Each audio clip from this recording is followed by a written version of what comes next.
Michael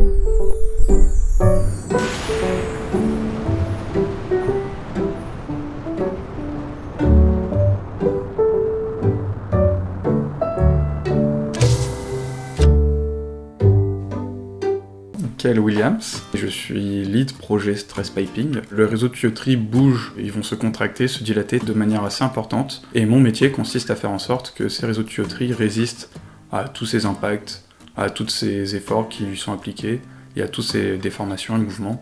L'idée, c'est de ne pas avoir un système qui soit trop rigide. Il faut que le réseau puisse bouger, vibrer, s'installer au niveau de ses supports et que tout puisse se passer sans fuite. À côté, je suis aussi un cycliste. Depuis bien plus longtemps que je suis ingénieur d'ailleurs, c'est un peu mon espace de liberté, là où je m'exprime le plus et le mieux. J'ai commencé par le VTT et maintenant je fais du cyclisme sur route. Chacun peut s'exprimer vraiment comme il veut dans le vélo. C'est facile à personnaliser, c'est facile à modifier, et on peut vraiment aller chercher soit la balade, soit la performance. Moi je vois ça plus comme un sport, la recherche de la performance. C'est un peu dans l'identité aussi de qui je suis.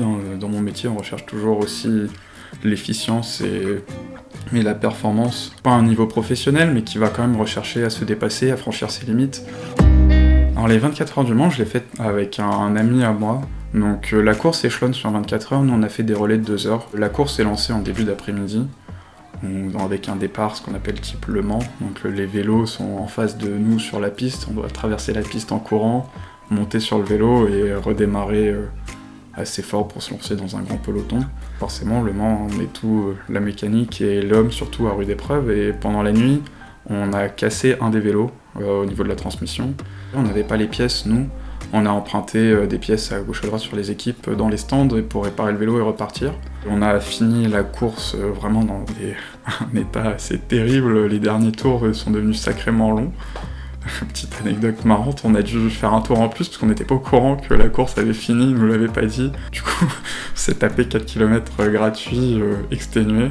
Mais bon, c'était vraiment un bon challenge. Alors, le vélo et mon métier ont toujours été liés.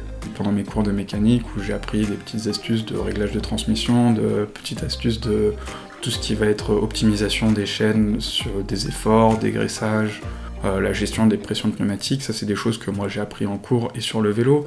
Je voulais être ingénieur parce que, assez simplement, moi je voulais faire mon propre vélo, le dessiner, le penser. J'aimais la mécanique, donc je me suis orienté vers ça assez naturellement. Et j'ai réappliqué ensuite ce que j'ai revu en cours à un niveau plus abouti dans mon cyclisme.